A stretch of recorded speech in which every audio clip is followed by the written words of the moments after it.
But in my work, I have documented the Sikh massacre, which happened from Muzaffarabad to Srinagar in 1947. You would have heard that people said that Kashmir was most peaceful when partition happened, which was not true.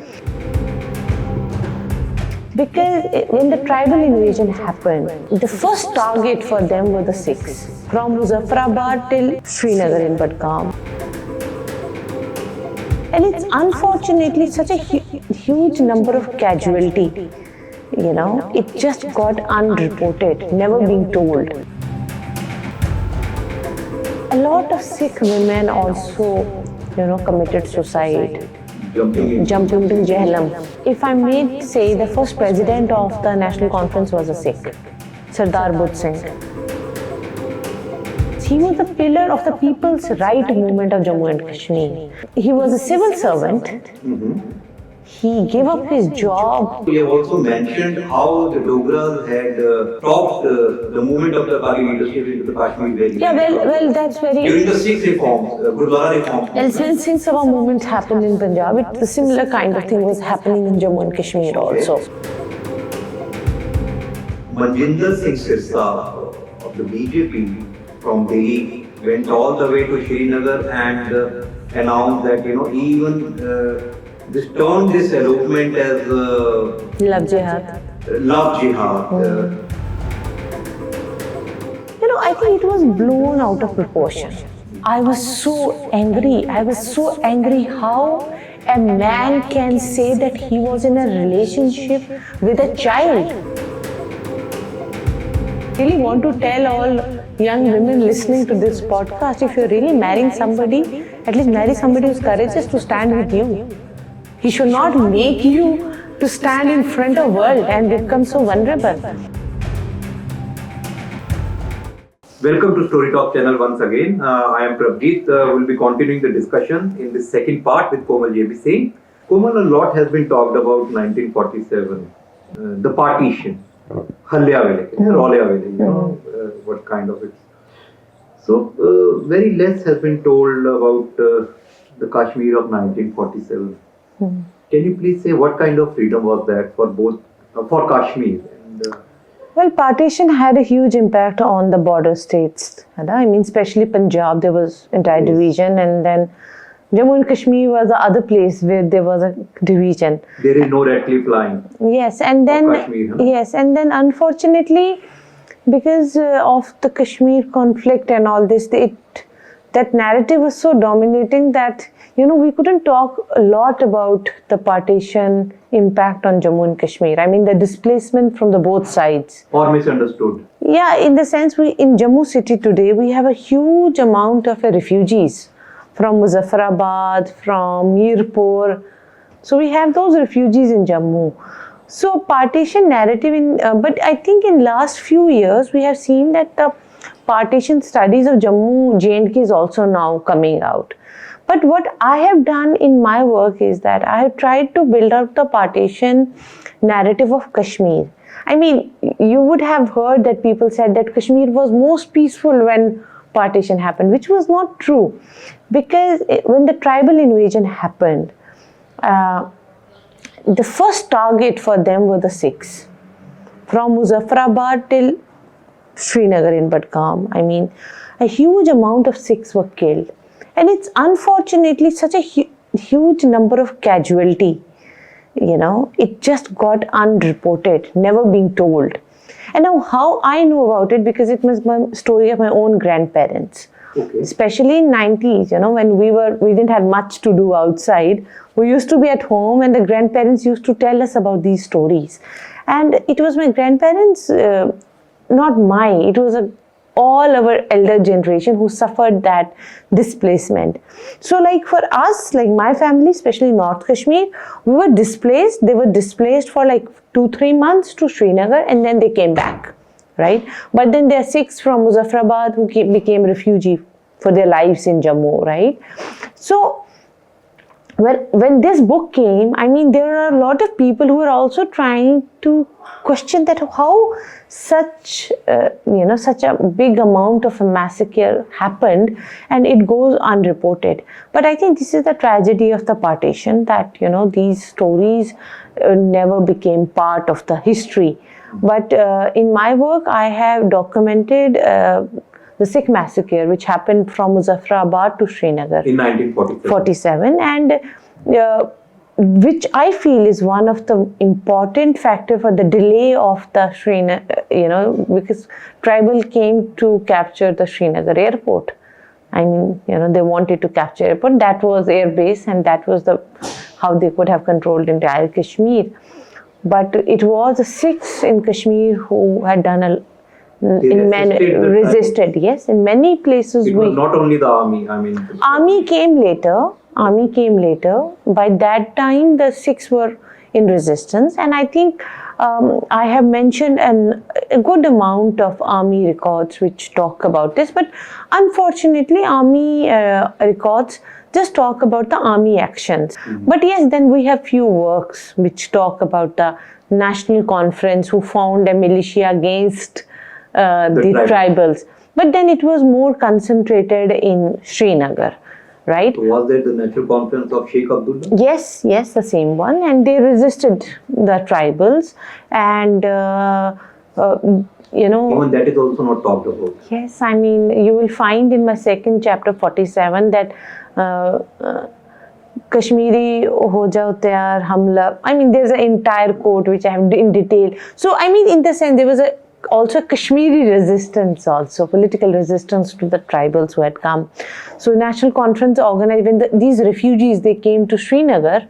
So by that time, instrument of accession was signed, and we had Indian army on ground, and that's how the entire military action of the Kashmir began. So I met many survivors who had seen all these military people who were killed. They met them, and it was very emotional also. I mean, I asked them, especially in Budgam, and they said, oh, that Major Somnath was killed here in this place. So these kind of, I mean, we had a very early memory. I mean, when I think it was one Patiala which came to Kashmir at that time.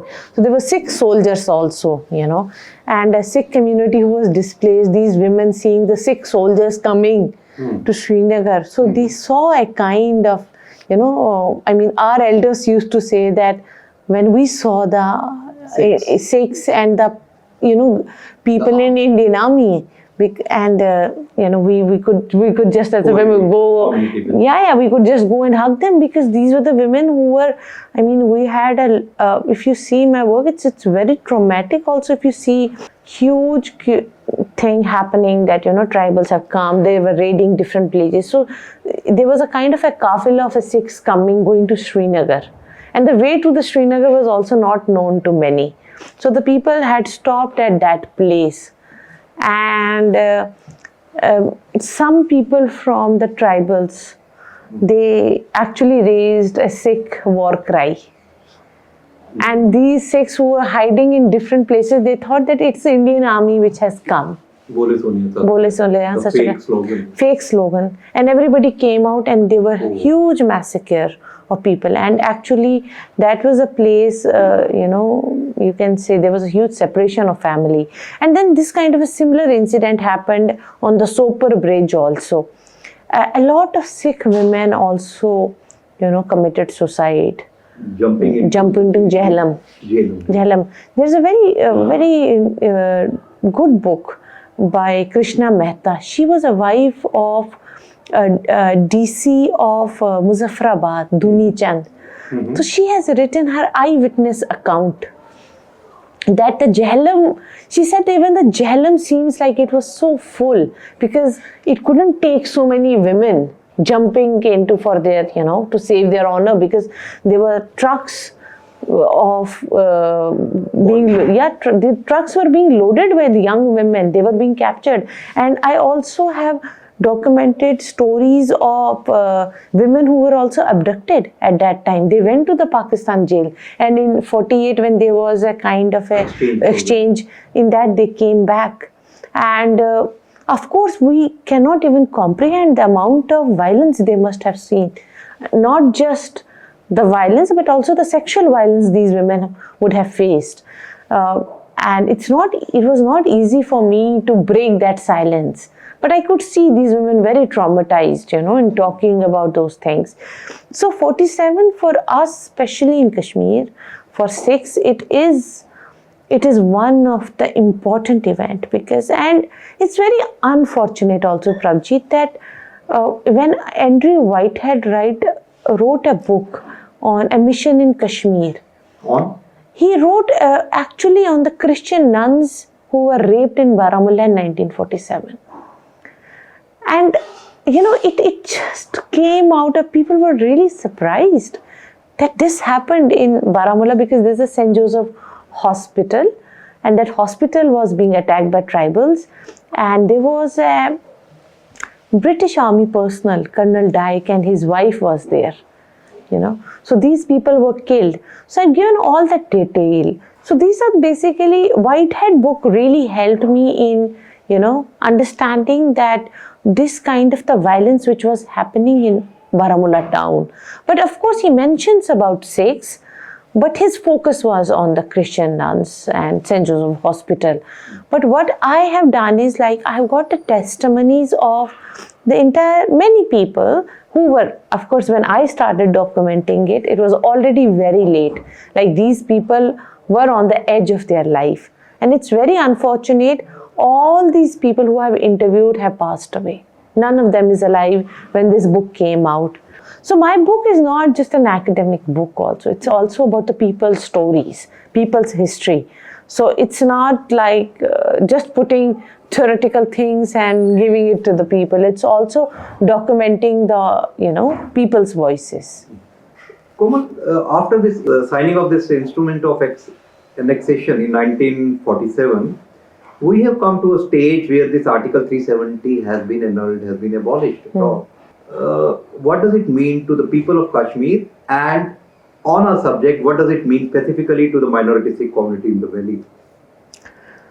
Well, Article 370, was largely seen as something which protected the state's identity, Yes.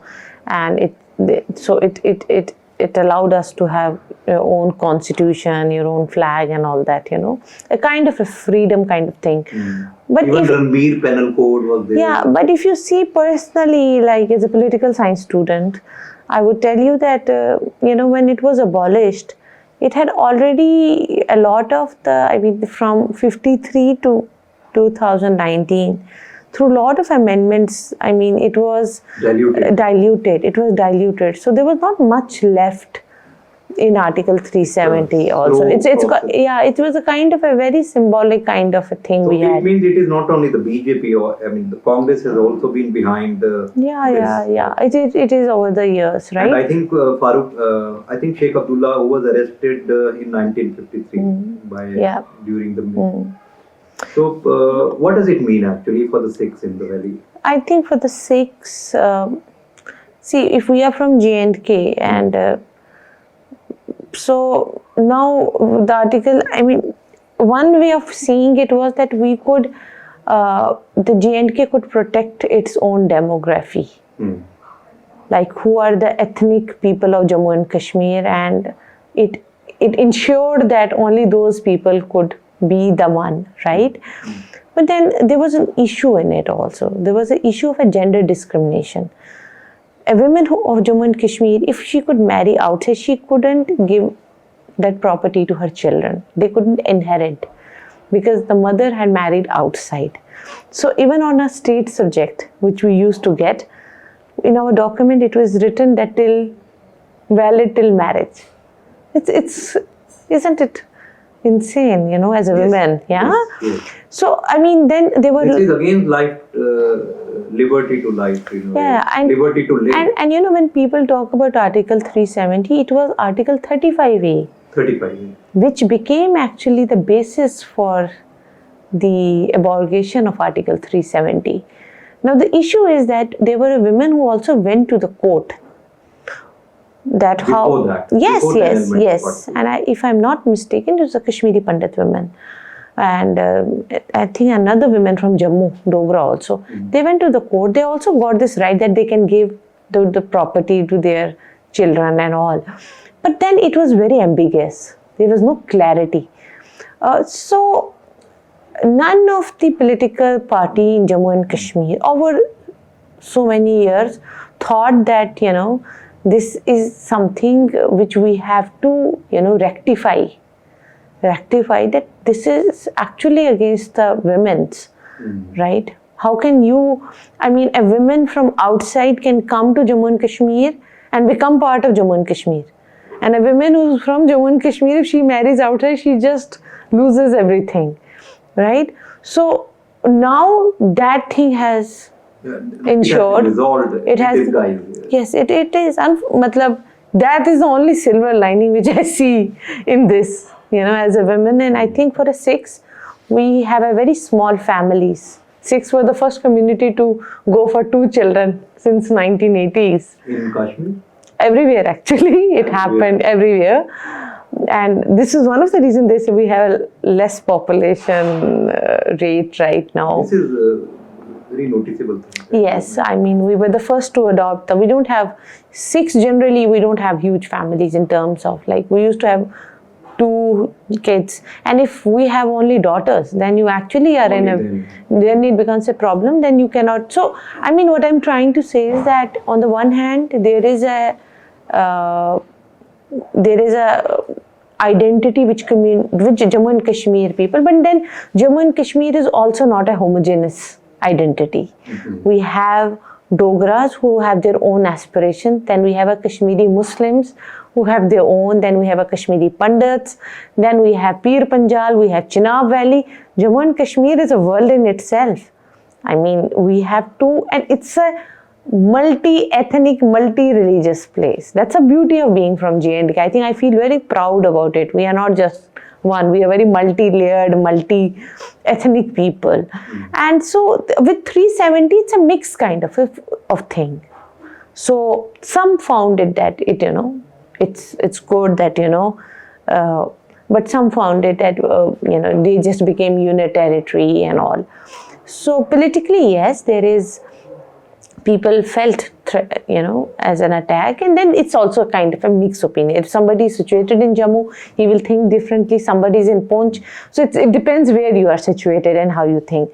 But in terms of community, not much, Prabjeet. And I think that is what my book also brings out, is that is the alienation. Such a big thing happened in Jammu and Kashmir, and Sikhs didn't respond.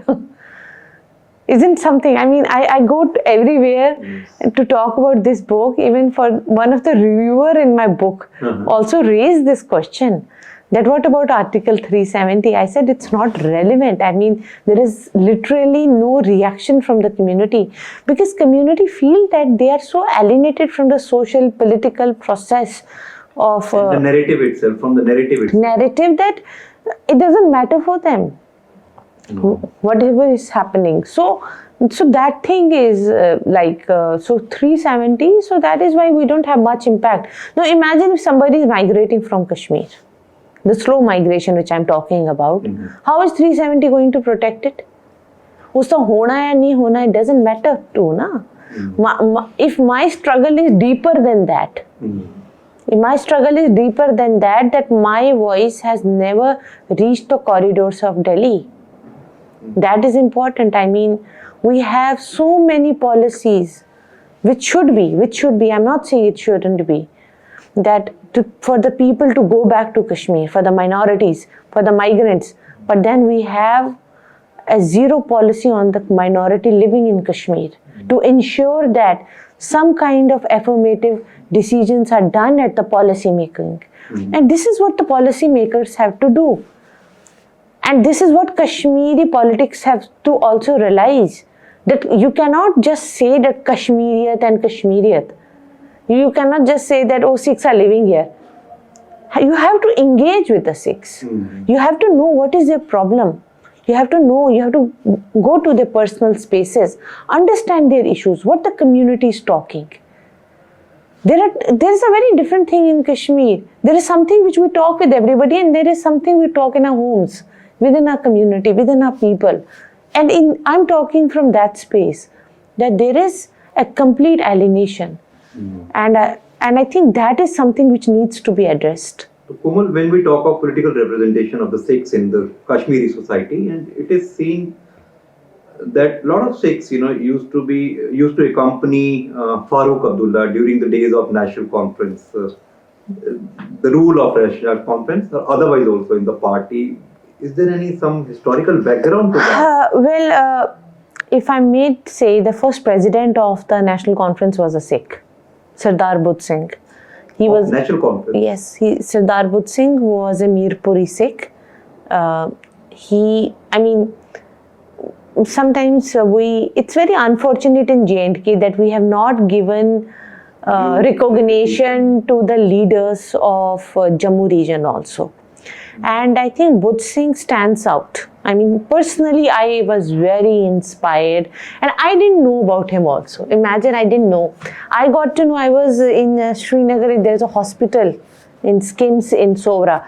And in the gastro department, I read the name Sardar Budhsingh, that ward is named on him. A ward? Yeah, and I was like, who's this guy, Who's this guy? Because not much is. And then coincidentally, when I was doing my archival work, I found a lot about him, and I could just write an entire book on Sardar Budhsingh. So he was one of the pillars of the National Conference? Well, yes, not pillar of National Conference. He was a pillar of the people's right movement of Jammu and Kashmir, because he was one of the also core member of the Dogra Sabha, which was the first secular organization of Jammu and Kashmir, right? And he was a civil servant. He gave up his job because he couldn't stand against the oppression of the, Maharaja at that time, and he could speak whatever he wanted to speak. And even in 1925, he also resigned as a DC. In that time, that was a big post. Right, he resigned for his job, and he wore black turban in support of the Akali movement, because we had a huge Akali movement happening in Jammu and Kashmir also. So this is during the Dogra rule, Yes. I think you have also mentioned how the Dogras had stopped the movement of the Akali leadership into the Kashmir Valley. Yeah, well, that's very... During the Sikh reforms, gurdwara reforms. Well, when Singh Sabha movement happened in Punjab, the similar kind of thing was happening in Jammu and Kashmir also. And if you see my first chapter, I went into a lot of detail, and this is actually something very original from my... Kindly mention that. Yeah, so it is basically when the Singh Sabha happened in Punjab, In the 20 onwards, a similar kind of a movement happened in J&K also, where the gurdwaras, there was again, there were few families who were actually managing gurdwaras and taking all the money and everything. So Brahmin families? They were not Brahmin, they were, in some places, they were Khatri families also. Yes. Irrespective of being the Sikh or a Hindu? Yes. So the Sikhs in Kashmir especially, they led this movement. We had a huge sopore morcha in 1930s, in which a gurdwara, it was freed, and there was and then I actually went into a lot of personal communication of what was happening at the administrative level, that, what Sikhs are demanding and all that. And then finally Sikhs got that gurdwara. What were their concrete demands? They wanted that the Sikh gurdwara should be handled by the Sikh Sangat. It should not be a family property. It is a property of entire community. And this is what a gurdwara idea is. Yes. And that's how the entire... So what happened was that when this Akali movement was happening, and then Chief Diwan Khalsa and all these people, and we had a Sikhs also participating in Sikhs of Jammu and Kashmir participating in Punjab also in 1920s, in all the jinne bhi andolan hoye. I think they say Sakka Nankana Sahib. Yes, Nankana Sahib, we had a Jatha from J&K also. So I have mentioned that, so Punjab J&K had a very close connection with the Punjab, always, historically, till today itself. So Sikhs were going there, and more of Punjab in now the West Punjab it is. Yeah, you can And say. Nankana Sahib in the book. Yeah. So, I mean, if you see those chapters, you will see. And then Sikhs were, Akali movement had also got, Sikhs into the political, social consciousness.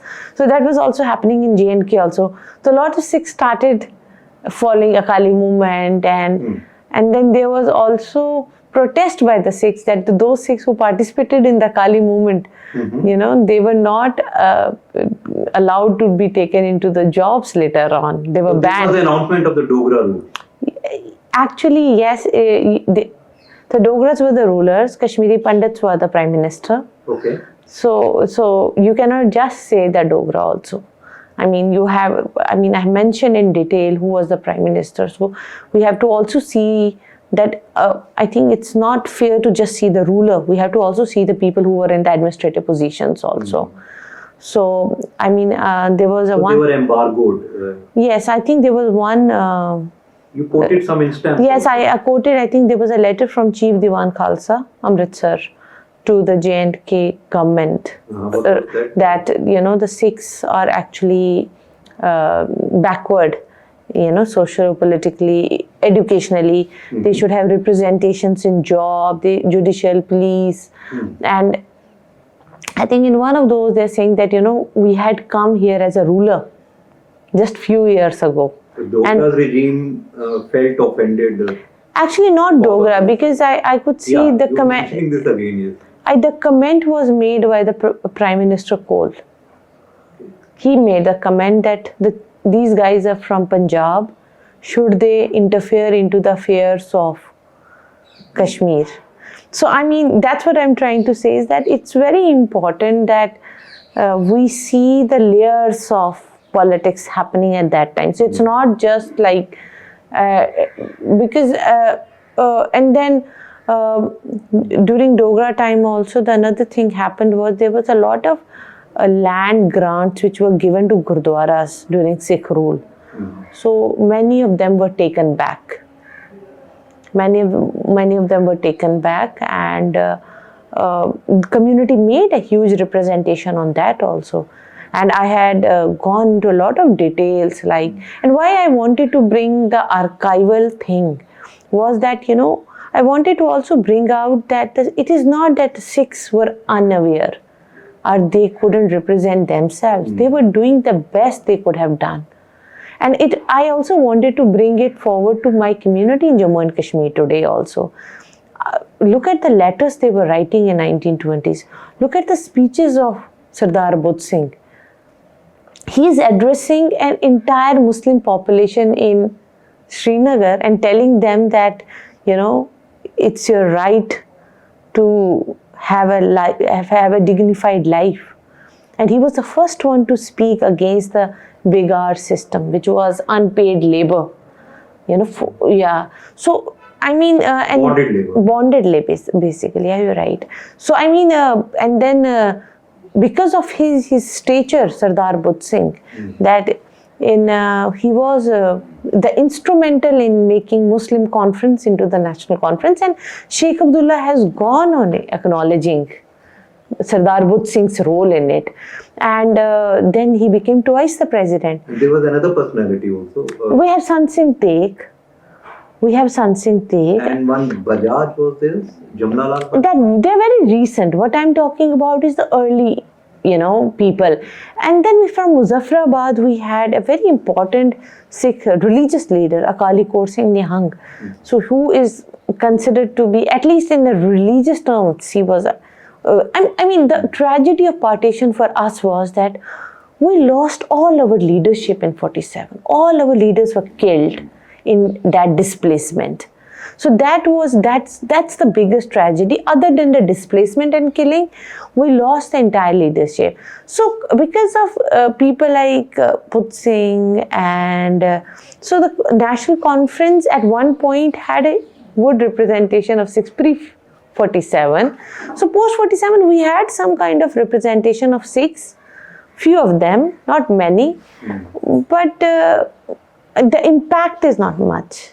I mean, they were, I mean, making somebody minister, right? I mean, I am very against the symbolic representation of people. You just make a Sikh representative saying, and that Sikh is not enough Sikh to even understand the Sikh issues. Then actually, it doesn't matter, you get another person a representative. I think what is important is that we have an informed, conscious people who can do some betterment for the community. So I mean, presently we don't have anyone. How do you see Kashmir today when it comes as a society? Specifically, if we have to talk about the Sikh community there right now as on date, after so much has happened. So I mean, I think we discussed in detail, I mean, the present challenges which they have and where the policymakers and people, and especially people from J&K also can do some kind of engagement so that there can be some kind of affirmative policies for the people in Jammu and Kashmir. I mean, at large also, it is not just about Kashmir. I mean, there's a huge chunk of Sikh living in Jammu also, and Jammu is also a border state. I mean, I think after recent Operation Sindoor, people must have realized that Srinagar is actually very far from border, like at least 150 kilometers, and Jammu is just next to the border. We had drones all over the city. So, and all Sikhs who were refugees are living in Jammu and the border, like Araspura, Kathua, Poonch, So these are also the border areas. One issue, one issue, it was the elopement of some Sikh girl, that, I just, if I could recollect, that was reported in a manner it should have been, it should not have been, in a way that once this Manjinder Singh Sirsa of the BJP from Delhi went all the way to Srinagar and announced that, he even termed this elopement as Love jihad. Love jihad.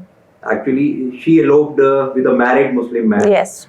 So this has been reported, very largely reported, and it became a talk of the country where, but I could find, the Sikh society of Kashmir at that time sounded in a dilemma. It was a kind of a dilemma for that.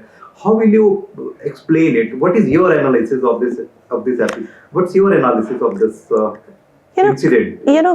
In Kashmir, especially after 89, so Sikhs are the only minority, and then we have a majority Muslims. So, and we are also a micro minority, a very small community. So, whenever these marriages would happen, these interfaith marriages? It's only one way interfaith marriages happening. It is not that a Muslim woman is marrying a Sikh guy. That's the rarest of the rare cases. Most of them have been a Sikh woman marrying a Muslim guy. Now, these were not just a marriage also, Prabjeet. I mean, you have to understand that in India, we have a special marriage act. Any two lovers can go and marry, right? Without changing. So in Kashmir, what we saw was there was also a pattern of a conversion. First, a woman would convert and then she would marry. So whenever this marriage used to happen, it always used to create a community tension on ground. We always used to have a tension whenever this marriage used to happen. Any of these marriages in last 30 years. I mean, I know few incidents where even the entire town was in a crackdown because of the interfaith marriage, because they thought that, that there can be a violence happening. So even in those incidents, like for example, like we saw a kind of a pattern. So when the Manjinder Sirsa case happened, I think it was blown out of proportion. But the tension is there. But they really wanted to take a political mileage out of this incident. See, for us it didn't matter also, because the community is facing some kind of a tension on ground. So there's a kind of something which is simmering inside. It's like a volcano, so tension is there, but it just got erupted. With this incident. Now this is not the incident in isolation. It is not an isolated incident, and there have been many cases. I mean, I'm not saying that these are forced conversions. They are not forced that, somebody is coming and taking away your daughters. These are not those cases. These are the cases where women are voluntarily going and marrying and converting. Now, when I started, because I come from the community, and our parents, when we were growing up, they were also concerned. They would tell us that, okay, whatever you do in life, just marry a Sikh.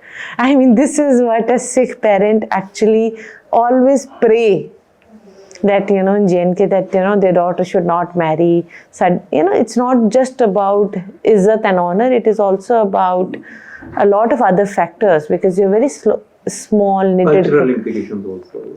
So, I mean, this tension was always there. But when this case happened, the entire facade they made that girl to marry another Sikh boy. I think the man had a teenage daughter also. Well, Prabjeet, I think that case, I personally got very impacted by that case. I remember that, yes. Why? For the reason, first, that girl had just turned 18. She was just 18. And an 18-year-old girl from a Kashmir and Delhi makes a difference. These are not the women of the same exposure of the lifestyles. They're very innocent, naive. And when this conversion case happened, she was inside the court.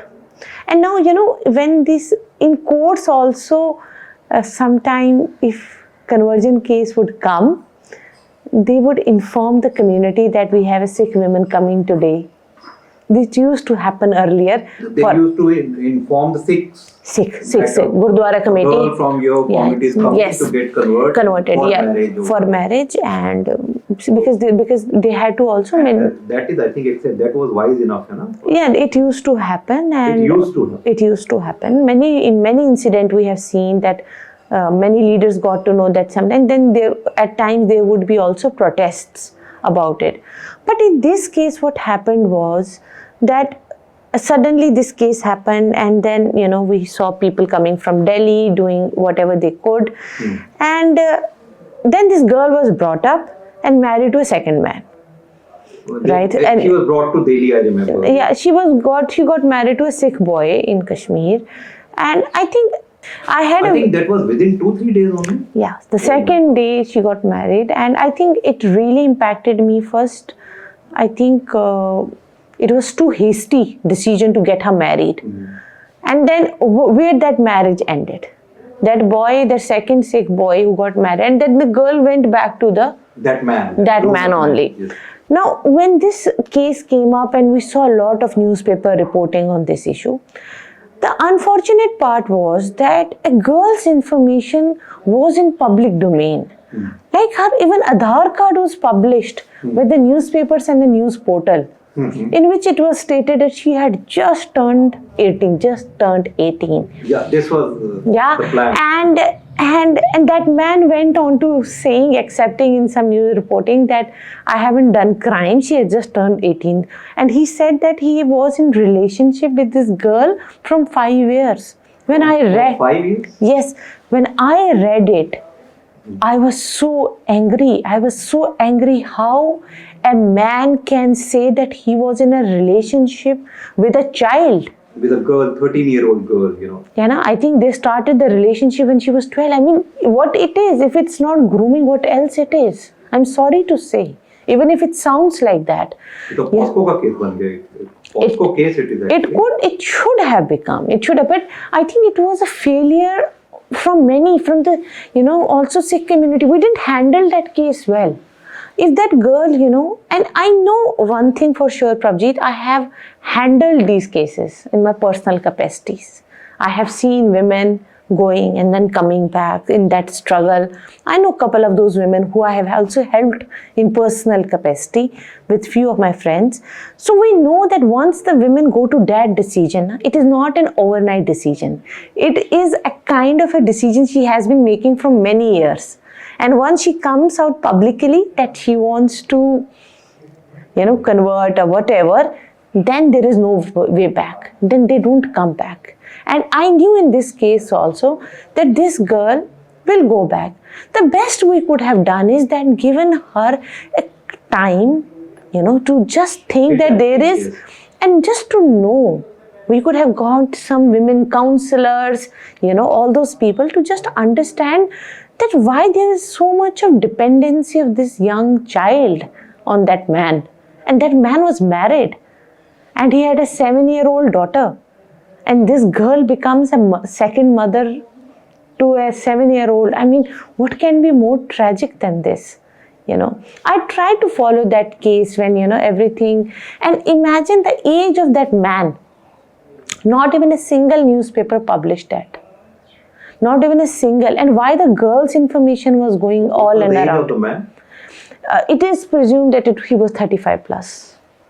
It can be 40 also. I don't even know. I mean, Even if it is 35. There are too many things. Too much a teenage girl. Yeah. And after that, let me tell you, I think last year, 2 years back, we have another conversion case of Sikh women. Okay. And she converted and she posted a video. So there's a pattern. The pattern is that it's not, if it's just a love marriage, if it is just a love, what is this conversion and this thing happening in it? Is your lover not accepting you with your own faith? Where is the love? And the love is just happening from the one side. I mean, I'm sorry to say, I'm not against the interfaith marriages. People can really go and marry whosoever they want in life. But it has to be the informed decisions as an adult. You cannot just play on the young women vulnerabilities. And once the women goes out of their families like this, they have no way to come back in the community.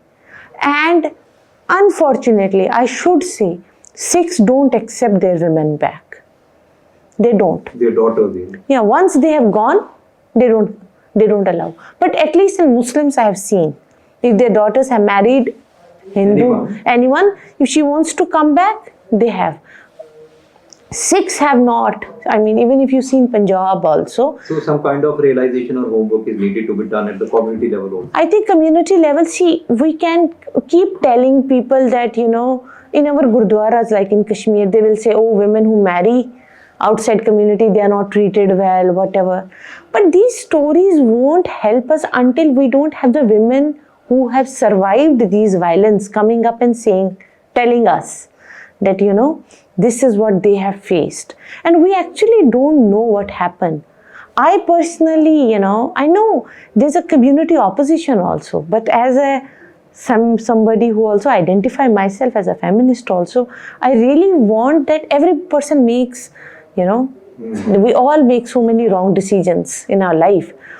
But imagine, like, as a woman, I have to fight so much for myself, for my rights, even from in a community where I am like brought up, in a community where I marry. So women life is already not easy. I cannot imagine what happened to these women. They might just go like without any agency at all. And then those men also know. So, we saw a pattern that all these women who are marrying, they come out with videos with a hijab and everything. From today, my name is this and I am married and nobody is responsible. And none of those men are there. What kind of a lovers they have? I just There want... was no sensitivity, at that instance, when... when this incident happened, we had 3-4 videos coming up simultaneously, that we have gone on our... We are gone on, nobody has forced us. Even if it is a video you are coming out, where are your men? What kind of a lovers you have? They are in a majority place, whom they are scared. Why they are so scared to come out? And they themselves should be narrating all this. I think the men you are marrying, they should come out. Na? I really want to tell all young women listening to this podcast, if you're really marrying somebody, at least marry somebody who's courageous to stand with you. He should not make you to stand in front of world and become so vulnerable. And in Kashmir, this conversion thing creates a tension. It creates a tension and it is an issue. We were working in our personal capacity also, where we really wanted to basically look into the amount of women who have went out of the community. Yeah, so we have a list of women in Kashmir and we don't know their whereabouts. We don't know their whereabouts, and maybe there is no way for them to also communicate. So I mean, whatever happened, Prabjeet, in that case, it was just a manifestation of what is the underlying issue. So in Kashmir, we have, conversion cases are, in one case in Baramulla, that woman was a lecturer, okay, and she went onto a newspaper some 10 years ago. She went into a newspaper, giving an interview that how Islam is the best religion and I have come to Islam. Even if I have to change religion, right? Even if I have to do, why would I do it as a political statement? It really brings a disgrace to the community I come from, isn't it? Isn't it? It's for everybody, isn't it?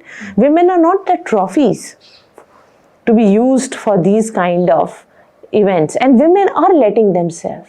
It's unfortunate that the women are becoming the flag bearer of these kind of events. What was the role of this State Women's Commission? J&K also might be having this kind of commission. I will come back to that lecturer woman. You know why? When she got converted, she got married, whatever she did, what she said publicly, and that is where she said, I was converted 4 years ago. I converted 5 years ago, and they said, and when they asked their parents, they said, yeah, she told in the family that she has become vegetarian because she never wanted to eat chatka meat. She used to do namaz. Imagine your own child is betraying you in your own home. What can be biggest betrayal than this? And when I saw that UK women grooming cases, I could just connect it with Kashmir.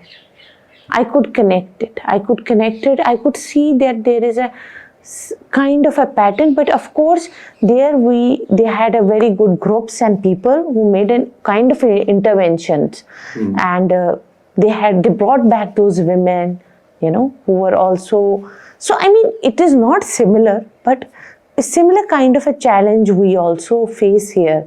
So what happened in that young women case, it was just a manifestation of the underlying issue, and conversion is. And now the issue is that if a woman like me comes and talk about this, we might be termed as Islamophobic or something, and that is a burden which as a minority we have to carry to be politically correct.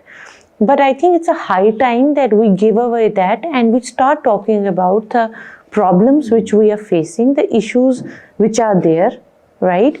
And and I think personally I really would like to work on this subject in future. So when we say the cultural dominance is of a community which is in majority, so in that regard, what kind of homework is needed to be done at the Sikh community level?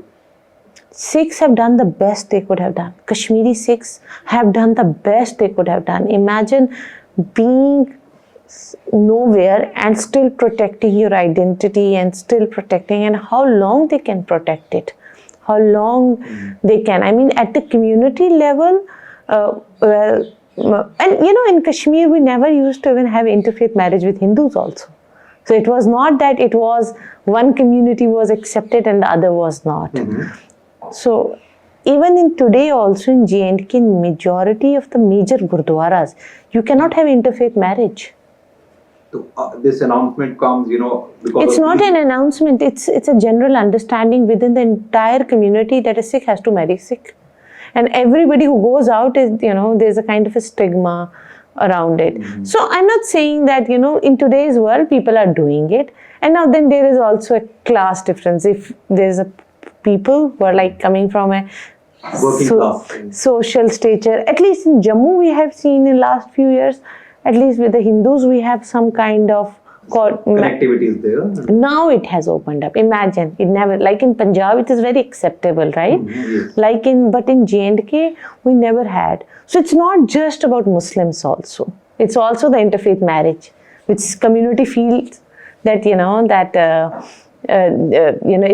they feel attack on their identity also, and it's not just about women. Even they encourage their men to also marry within the community. But in terms of Kashmir, yes, these conversions, I mean, there's a pattern of a conversion, and there is a very, of course, on camera and all this, there's a lot of privacy to the people I know, and it's very sensitive thing also. But we are also looking for kind of organizations and all that who can support these projects, so we can bring out these voices. So it's what a wonderful conversation we had, and what is your message to the audience through this podcast related to your subject, related to the subject that we covered in this conversation? Any point which you would like to mention, because now we are ending we are coming up. I think, I'm lack of words actually. What message I can say is like, one, I can say that, they should read the book. They should read the book so that they will get a better understanding. It has a history, it has a culture, yes. It's a contemporary history. Yes. And it will help people to understand who are these Sikhs, right? Mm-hmm. And also to the community also, I think the community needs to also, I think it's all, for a long time, Sikhs, we have always been, we have been always blaming the people outside, what they have done to us, what they have done. But it's also time for us to do a kind of an introspection, what we are doing to ourselves, like as a community, right? This was my question, what kind of homework you need? Yeah, the community in the sense that, like if we have in J&K today, if the Sikhs of Jammu and Kashmir also have to realize that they have to also come together collectively in one voice. That is needed. Only then it will matter.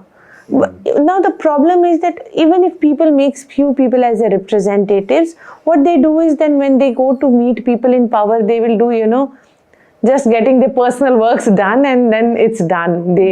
So we need a kind of, integrity from the community leaders also in engaging with, the youth and everything. And also from outside, I think it's very important for both Kashmir and also for Delhi that, that the Sikhs are very precious. Kashmiri Sikhs are very precious community. They are precious for Kashmiriyat, right? We say Kashmiriyat as a secular cultural identity of Kashmir, and they're the last one to hold that in Kashmir right now. And when we talk about the secularism of India and Kashmir, and then Kashmiri Sikhs are the one. I don't want to burden Kashmiri Sikhs with so many things.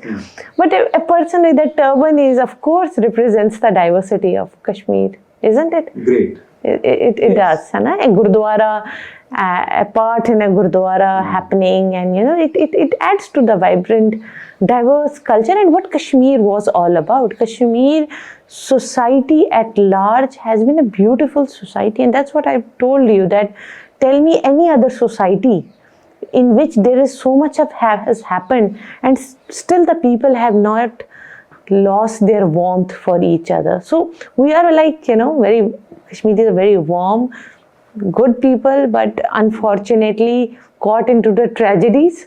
So I think, we need a multiple level. I think the first way should be we need engagement, and people like yourself inviting me to this podcast. I think I see this as a beginning of, a dialogue from the community. And I think more and more people should engage with the community in the rightest sense. Not just that, if somebody from Punjab want to give you, they will go to some local gurdwara, give them money, okay, you do something. That doesn't happen, it doesn't happen. So we as a community, we also need to focus, we have to focus less on Nagar Kirtans, I must say. I should not say it, but our youth, youngsters are in a very helpless situations at time, struggling with their careers, their daily life. So we should, use all this money, community money, in a better way. Education, employment, these are really important places where, community, and also gurdwaras, I keep meeting these granthis and all young people. They're not paid well everywhere. So these, imagine making such a gurdwara in crores, and the person who's reading, you cannot pay them in lakhs. The person who is reciting the prayers, you The person. And you can invest on buildings, but not on the person. So I think this is what I want to highlight, is that we as a community also need, if we as a community think better for ourselves first, the others will think better for us. Yes. And the Sikhs are more or less they're very divided among themselves. So in the same way, I think J&K Sikhs, I think they also need to come down together and prioritize. And I think because the first generation was the one who suffered 47, and the second was the one who actually who became working class people. And we are the third generation, first time coming to universities and talking about our issue. I think we are in a progress. We are not lacking, but we just need some kind of engagement. That's a ray of hope. Oh, yes. J&K Sikhs are in Chardi Kala. You come to J&K. In high spirit. Yeah, always. There is no point of a Sikh cannot be and Sikh should not be. And I think that is what we call the resilience of our communities. So, Komal, it has been a great talk, and thank you so much for a very enlightening conversation here. If you really like this discussion, if you think this conversation is worth, kindly share it, like it, and then share it with others, so that more and more people, it could reach out, so that it reaches to more and more people. And don't forget to subscribe our Story Talk channel. I am Prabjeet Singh. Komal, thanks again. Thank you so much, Thank you so much. It was all your efforts. Thank you so much. I am Prabjeet from Story Talk. Thank you so much.